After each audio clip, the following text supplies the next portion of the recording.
In this episode of Trekking Through Compliance, we take up the episode, The Naked Time. Compliance, the final frontier. Tom Fox is the voyager of Trekking Through Compliance. His mission? To explore the original series and seek out and share what it can teach you about compliance. Here's your host, Tom Fox.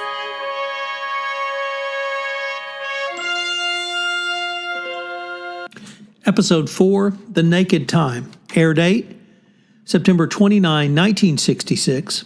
Directed by Mark Daniels and written by John D.F. Blank.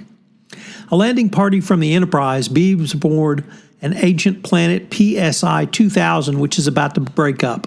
They find all 6 of the remaining crew manning the station dead. However, the circumstances are quite bizarre, since the life support systems have been switched off and everything in the station is frozen solid. Crewman Joey unwisely removes his glove and is contaminated by red liquid. When Joey and Spock, the other person on the away team, return to the Enterprise, both are given a clean bill of health by Dr. McCoy. However, Joey notices a strange itch and begins to act irritably and irrationally. He threatens Sulu with a knife and then turns it on himself. To Dr. McCoy's surprise, Joey soon dies from the inconsequential wound which resulted. The infection afflicting Joey spreads like wildfire through the crew. As the Enterprise begins a close orbit requiring constant vigilance, Sulu abandons his post for a jaunt at the gym, believing himself to be a rapier-brandishing cavalier. Kevin Riley takes over the engine room and declares himself captain. He demands ice cream for the entire crew and then begins a ship-wide broadcast of his personal rendition of classic Irish ballads, his favorite being Kathleen. As the Enterprise continues to spiral downward, Scotty attempts to cut through the bulkhead to regain control from Riley. Scotty has a stroke of genius, which is to change the laws of physics in an hour. However, this proves problematic. Of course, while all of this is going on, Nurse Chapel infects Mr. Spock and professes love to him. This is extremely difficult for Spock since the infection is causing him to become excessively emotional. Spock then passes on the infection to Kirk, who begins exhibiting paranoia and loss of ability to command. Kirk is reduced to an ineffectual hand-wringer who can do nothing except antagonize over the fear that he's losing command of the Enterprise. Luckily, Bones finds the antidote just in time, and Riley is dislodged before the audience's ears are permanently damaged by his wrenching ballads.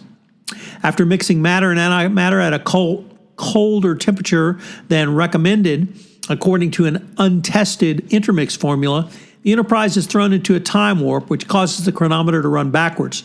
This allows the Enterprise to escape the breakup of the planet and return to its 71 hours into the past, and therefore before any of the episode took place. I found this to be one of the most interesting episodes, and certainly fun from the perspective of requiring the actors to stretch out from their traditional roles in Star Trek. Even if this was only the 4th aired episode, it was the 7th which was recorded in the series production schedule. In this episode, we have to talk about Mr. Sulu and his swashbuckling impulse as he becomes D'Artagnan. Is this his true character? Is this an impulse? We really don't know. But it did have one of the greatest lines in all of Star Trek, and it's subtly said that you might even miss it.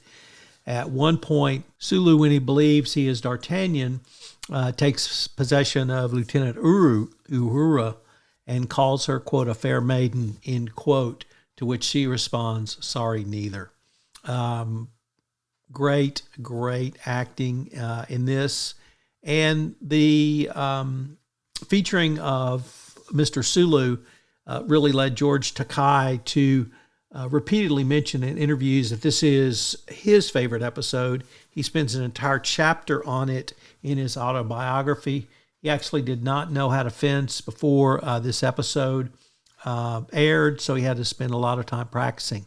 I mentioned Lieutenant Uhura, of course, played by Nichelle Nichols. We also had Yeoman Janice Rand, played by Grace Lee Whitney, and Nurse Chapel, played by Gene Roddenberry's wife, Majel Barrett, appear in the same episode. This is the only time that these three women appeared in the same episode.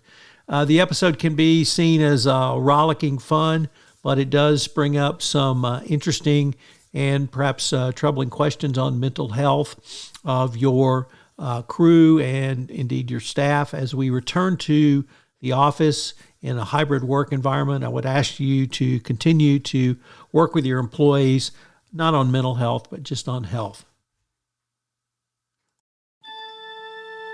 So what are today's 3 key compliance takeaways? So what are some of the lessons for the compliance practitioner? Well, I think the lessons come from how the personalities developed after they were infected with the unknown pathogen.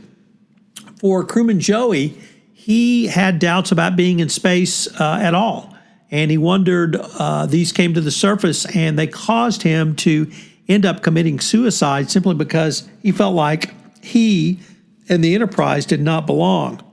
I think for the compliance practitioner, for me at least, the clear message is you have to understand your mission and you have to be moving forward in that mission. Next up, the impact on Mr. Spock. As we all know, Spock is half human, half Vulcan. He continually struggles to make sure the human side stays under control and does not have an excess of emotions or indeed any emotions. When Nurse Chapel tells Spock that she loves him and touches his face, she infects him. And this causes Spock to have a deeply emotional response, that he could not tell his father that he loved him. He could not talk to his father. He could not really do any of that on the planet Vulcan. You have to be able to have a release. As a compliance officer, you need to stay cool, calm, and collected. Nevertheless, having emotions is an appropriate part of being a human being. And finally, to Captain Kirk. Clearly the captain of the Enterprise, a well-known leader. Many people have written books on his leadership. And I think the lesson from him is that he becomes an ineffectual hand-wringer who cannot do anything except antagonize over the fear that he's losing command, but also what he should do in command. As a leader, you're going to be called upon to make a decision. And Harry Truman said it best when the buck stops here. As a chief compliance officer, you're going to be called upon to make a decision. So that's part of being a leader. If you can't make decisions, you really shouldn't sit in the CCO chair.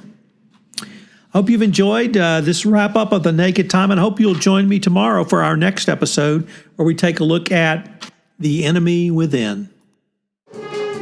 If you enjoyed this episode of Trekking Through Compliance, you can help it grow by sharing it with the biggest Trek fan you know.